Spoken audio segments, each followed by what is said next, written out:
हरे कृष्णा दोस्तों, आज के इस वीडियो में श्रील प्रभुपाद के जीवन से संबंधित उनके कॉलेज का जीवन कैसा था, वैवाहिक जीवन और महात्मा गांधी जी के आंदोलन का उन पर क्या प्रभाव पड़ा, यह सभी इस वीडियो में हम कवर करेंगे। इस वीडियो को देखने से पहले आप जो इसका प्रथम भाग है उसे ज़रूर देखें, क्योंकि ये सब एक के बाद एक कड़ियाँ जुड़ती जाएंगी। प्रथम विश्व युद्ध 1914 में शुरू हुआ था।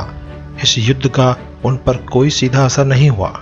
1916 में उन्होंने कॉलेज में एडमिशन ले लिया। उस समय कोलकाता में दो कॉलेज फेमस थे, एक था प्रेसिडेंसी कॉलेज और दूसरा था स्कॉटिश चर्च कॉलेज। उन्होंने स्कॉटिश चर्च कॉलेज में एडमिशन लिया। उनके पिता कभी नहीं चाहते थे कि उनका बेटा कभी पश्चिम के विचारों में फंसे, परंतु उन्हें अपने जीवन जीने से रोक भी तो नहीं सकते थे। समय के साथ चलने के लिए उन्होंने अपने पुत्र को एक अंग्रेजी कॉलेज में एडमिशन लेने की आज्ञा दे दी। वैसे भी वह कॉलेज उनके घर के नज़दीक ही तो था। प्रभुपाद बताते हैं कि उन्होंने फर्स्ट ईयर में इंग्लिश और संस्कृत का पाठ किया, सेकेंड ईयर में संस्कृत और दर्शन शास्त्र, और उसके बाद दर्शन शास्त्र और अर्थशास्त्र। वे इंग्लिश सोसाइटी और संस्कृत सोसाइटी के भी सदस्य बने।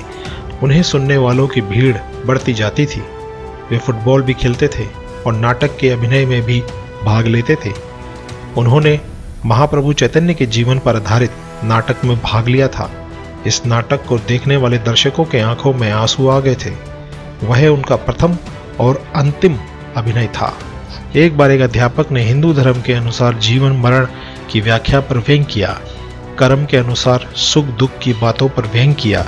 इस पर श्रील चुप रहे, क्योंकि वे छात्र थे और वे शायद उस अध्यापक की कर्म पर विश्वास की बातों से खुश भी थे।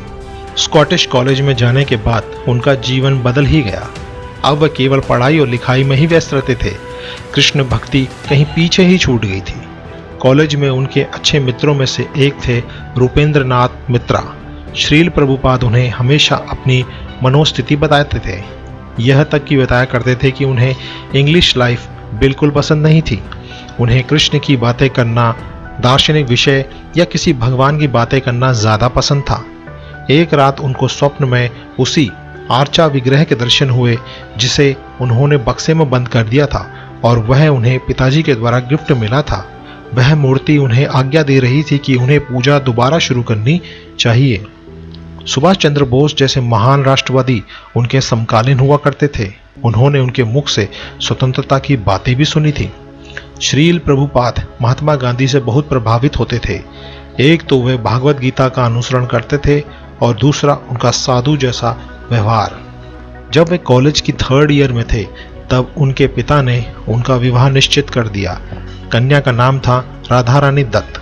उनकी इच्छा तो नहीं थी, परंतु पिता के प्रति सम्मान ने उनकी अनिच्छा को दबा दिया।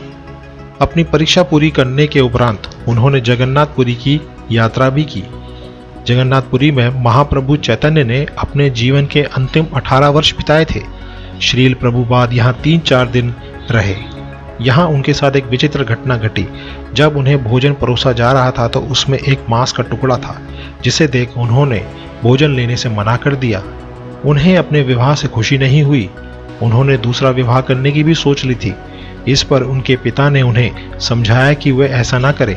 यह भी समझाया कि इसे अपना सौभाग्य ही मान लें। हो सकता है कि भविष्य में आध्यात्मिक उन्नति में यह उनके लिए सहायता करे।